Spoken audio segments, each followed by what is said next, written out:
Let's bring in the voice of the New York Football Giants, someone I've admired for quite some time, Bob Papa. Bob, Dave, how are you? I am great. How are you? Where are you, in the airport right now? Jacksonville Airport. Yeah, we're ready to fly up, take the Coach Dable show tomorrow.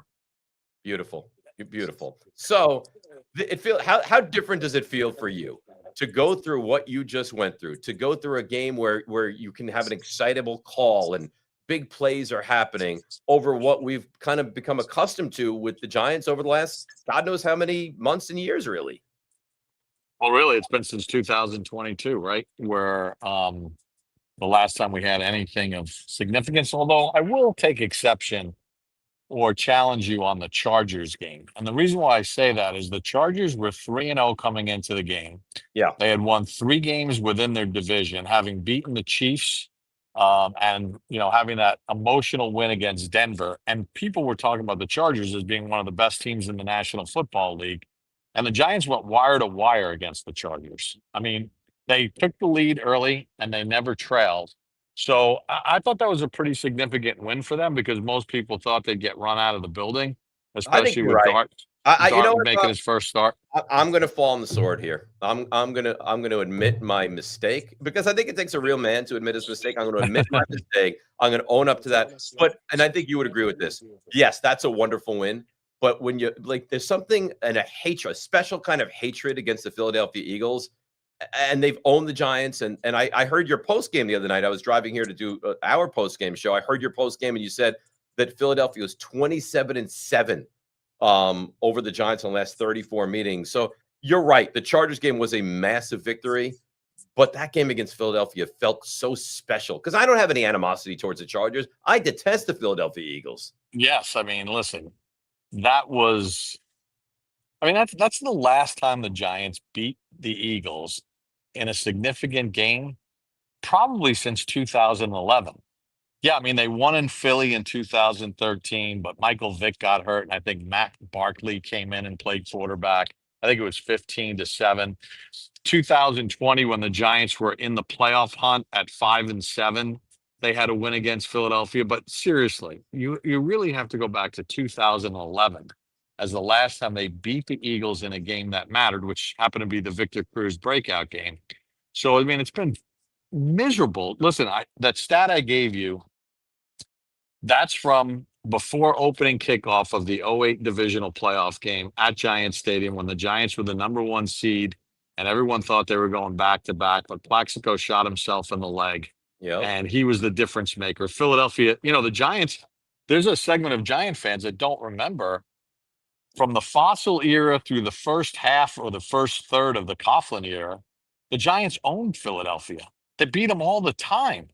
And then from that point on, that was like the line of demarcation, 27 losses in 34 games. So that's what made Thursday night so special. They're the defending Super Bowl champions. You punch them in the mouth. You shut them out in the second half. Other than the first 2 runs of the game, you didn't let Saquon rub it in your face. And it was a pretty special night.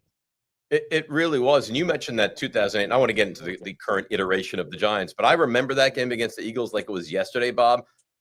There was a bomb early in that game to Dominic Hickson.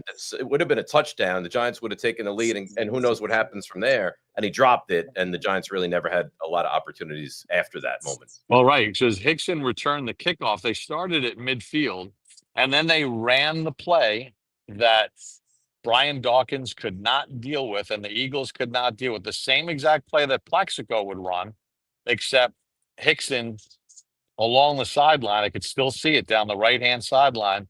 Hickson gets blown up by Dawkins, doesn't catch the ball, and it felt like the game unraveled from that moment on. And you could see the confidence that Philadelphia had, but that's ancient history. Don't get Coughlin, don't get any of those '08 Giants started on it because they really feel like of all the teams that they had, Super Bowl 42 and Super Bowl 46, all of them to a man will say the '08 team was the best team that they played on. That was a terrific team. They were 11-1 that year, and then it fell apart. But let's look at this current team, Bob, and what do you see from Jackson Dart? Because it's not only like I see, and he looks terrific on the field. He's insanely athletic. He needs to dial it back as far as just taking this mass amount of punishment. But it feels like he's energizing an entire organization, and he's only made 3 starts so far in the NFL. You're 100% right. And, I had gotten some good intel on Jackson Dart well before the Giants ever drafted him when he was still at Ole Miss from my Sirius XM NFL radio broadcast partner, Charlie Weiss, whose son was Jackson Dart's offensive coordinator at Ole Miss. And there's a leadership skill that he had. Ever since the NCAA has gone wild west with the NILs and transfer portals and everything else, Mhm. Jackson Dart was recruiting players himself to Ole Miss. And one of the things that this is how you know how a guy is beloved by his teammates. The defensive players at Ole Miss spoke just as highly of Jackson Dart's leadership than the offensive players did. And he has that. I'm not putting him in the Baker Mayfield class, but there's this thing that a lot of football coaches will use the term the Pied Piper effect. And Baker Mayfield's one of those guys that has the Pied Piper effect, that teammates will just follow him to the wall for anything. And Jackson Dart certainly has that component. And listen, from what we've seen so far, you could see the team feed off him. I mean, look at the other night. I mean, there was an incompletion to Wandale Robinson. It could have been a really big play, and it was a scramble drill, but Jackson Dart avoided a sack. And there was about 7 times in that game where Philadelphia thought they had a sack dialed up, and he turned it into a positive play, or at least a neutral play, but not like one of these big losses. So, and that gets everybody fired up when you see your quarterback not getting sacked and then making a playoff schedule. The touchdown pass to Wandell. I mean, he could have been sacked 4 times on that play. And then he made a great effort to get the ball out, and then Wandell did the rest. Yeah, I want to ask you about you talk about Ole Miss and how he would motivate the defense, and guys just want to go to battle for this guy. How much do you think it helps him that he played for a guy who's coached in the NFL at Mississippi like Lane Kiffin? Yeah, I mean, everybody talks about, well, when he struggled against New Orleans, and he struggled against New Orleans, if you cut on the coach's tape, Mike Kafka actually called a really good game. There were guys wide open all over the field. He wasn't seeing it. He was double clutching. He was checking it down. He was taking off and running when he had people available to him. Even on the interception he threw, he had somebody running a shallow cross on that 4th down play. Just throw it to him. It's a first down, keep the game alive. But that's part of a learning experience. But I think he was coached hard. And I think it is a factor when you have guys like Lane Kiffin and even Charlie Weiss Jr., who was on the staff with the Atlanta Falcons under Dan Quinn when he was the head coach in Atlanta, that bring a pro style to it. And I think Dart's going to just get better and better. So it's funny because he's 3 games in, and people are acting as if, and he kind of is like saving the Giants, and you see the affection that Dable has for him, and just that relationship as it continues to grow. But we can't lose sight of the fact, Bob, that he is a rookie. He's in the infancy stages of his rookie season. He's going to make rookie mistakes. Like, people freaked out on my radio show, 5 turnovers, and it's unacceptable. And how do I do that? It's his 2nd start in the NFL. So for all the good, and there's going to be lots and lots of good, there are going to be moments where he looks like a rookie, and he should, because, Bob, he is a rookie. Yeah, 100%. I mean, he's not going to be perfect, but he has done some things that only a handful of quarterbacks have ever done in their first 3 starts. But you got to build upon it. Like, he's going to be playing a very good Denver defense that's good at forcing turnovers. And, does he protect the football? Does he put it in harm's way? You just want to see progress with him. You just want to see things get better and better over time. And you live with the mistakes. You live with the mistakes of aggression. You live with the mistakes of not seeing things. These defensive coordinators, these guys get paid a lot of money to confuse people. I mean, he saw it in the Monday Night Football game here in Jacksonville. Patrick Mahomes, when he threw that interception that went for 99 yards, he was like, look, I had a really good look. I had exactly what I wanted. They just disguised it really well and jumped into something I wasn't expecting. And then the ball gets intercepted and returned the other way. So if it can happen to Mahomes, it's certainly going to happen to Jackson Dart. So for all the excitement that Dart is providing, and he is, and people should be, Giants fans should be excited, ecstatic, really, with what you've seen early stages. Cam Scadaboo feels like, yeah, I'll take your excitement, quarterback, and I'll raise it tenfold, because I'm literally running through walls, right? I mean, I destroy blitzers, and I'm impossible to stop in short yardage. Like, what kind of juice and energy has Scadaboo added to this team? Well, I mean, look at all the teammates doing like the Scatterboo scream and it's infectious, man. Guys feed off that kind of stuff. And, we talk about team bonding. This team has been very close since the spring. I think we saw it in training camp, like when guys got hurt in the preseason games, how the whole team would come out and support that player. They've been a very close knit group, and they genuinely like each other. And I think what we're seeing out of Scadaboo is even more of a galvanizing effect with the football team. Now, look, this is the NFL, and there are dudes sitting up in the press box that have a little button to push. He's going to have to figure out a way to stay aggressive, but be smart, because eventually they're going to hit that button and put him in that blue tent. He might not come back in a game, which is why I really hope that the Giants can get Tyrone Tracy going. He got injured, wasn't a real factor on Thursday night, but I want to see more of that 1-2 punch with those two than just relying so much on Scatterable. So we had Mina Kimes on the show on Friday, and everyone is very impressed with what Dart is able to do. And her big thing that she was saying, and I think she's right, is he has to figure out a way to be more careful and not take the hits. Like a 3rd and 3, you're gonna plow through and try to pick up the first down. I get it, but you can't every single time try to do that. Is that just early on rookie? He's so excitable. Like does the coach have to tell him, like, Jax, we have to dial it back a little bit? How does that get remedied? Well, they have told him, and Lane Kiffin told him, and Charlie Weiss Jr. told him. And this was a problem at Ole Miss, where he got taken out of a couple of games because of that kind of style of playing. And you could tell a guy all you want, but when the game starts and he's out there running and he's thinking he's going to make somebody miss, or he sees a defender coming, like, he's not thinking about what you talked about before the game. He's not thinking about what you talked about during the week. We don't want him to learn the lesson the hard way. Um, and he has to really figure out a way to temper things and find out when is it I gotta have it play, and when is it that let's just live for the next play. And that's on him. It's not as if they don't talk about it. I thought he would have learned the lesson in the last preseason game against New England, where he was leading that scoring drive, and then he got hit in the head. He got knocked down on a run, and he laid on the ground. They put him in the blue tent, and he was all pissed off that he couldn't get back in the game. This isn't college, man, where who knows what they do on the sidelines, and you see quarterbacks get ragdolled left and right, and somehow they're bouncing back in the game. The NFL is a lot stricter with that stuff, and he's going to have to make that determination, because it certainly has been preached to him, not just this year, but last year. Abdul Carter, there was such tremendous excitement. I think he's been really good in spots. What's your take on his first 6 games in the NFL? Well, here's why. Well, he's got to learn how to finish plays better. There are certain times where if he doesn't make the play initially, he doesn't finish the play. And that was definitely evident against the Chargers on a few plays. But I will say that here's where stats can be very misleading.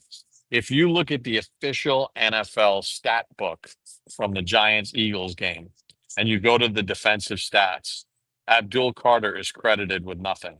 He did not get credited with a single tackle or an assist. He didn't get credited with a quarterback hit. Nothing.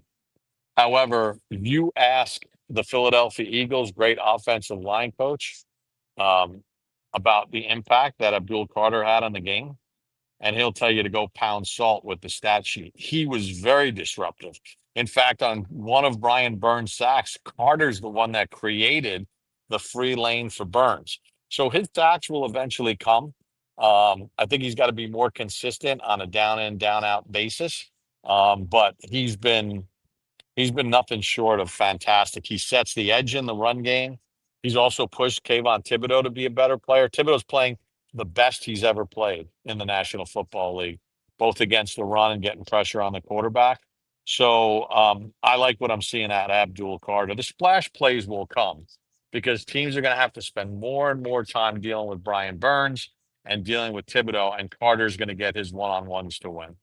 You mentioned Brian Burns, and I thought it was good last year, and we know what kind of player he is. He's an All Pro player this year. Like his game has taken to another level. Now I don't know whether it's health, right? He's healthier than he was last season, or it's the Carter, Thibodeau, Dexter Lawrence effect. But do you agree? Like we are seeing a different version, a better version of Brian Burns this season. Yeah, and I'll be honest with you, having watched the tape last year, uh, he was a lot better than good in my opinion. I thought he was great last year. The numbers didn't necessarily add up, and he had to play through a series of injuries that he gutted out. But his energy level and the way that he plays, snap in and snap out, was really amazing. But this year, he's taking it to another level. He's taking it to a level of I want people around the league at the 31 other NFL teams to realize how dominant I am because he hasn't gotten that recognition that he feels he should have gotten in the past. Just like in 22, Bobby Okereke, who hasn't made a Pro Bowl, played at a Pro Bowl level, didn't get into the Pro Bowl. Brian Burns is trying to leave the door, shut the door right away here and just say, hey, I'm getting to the Pro Bowl. I'm getting an All Pro. And it's the way he practices too. Like if you're out of practice, especially during training camp, he doesn't stand with the defense. He stands behind the offense to try to understand and diagnose what's happening. And he's a real student of the game. And he's very infectious with the energy he brings into the locker room. All right, let's look at the offensive line a little bit. I know you have a flight to catch. That's right, you're at the airport, so we'll let you get running for that in just a couple of moments. Offensive line. Does Dart make the offensive line better just in his mobility? Absolutely. I mean, just if you do the math, just think about some of the plays in the game the other night. And look, this is not meant as a slander, and I don't want this to come across as a slander.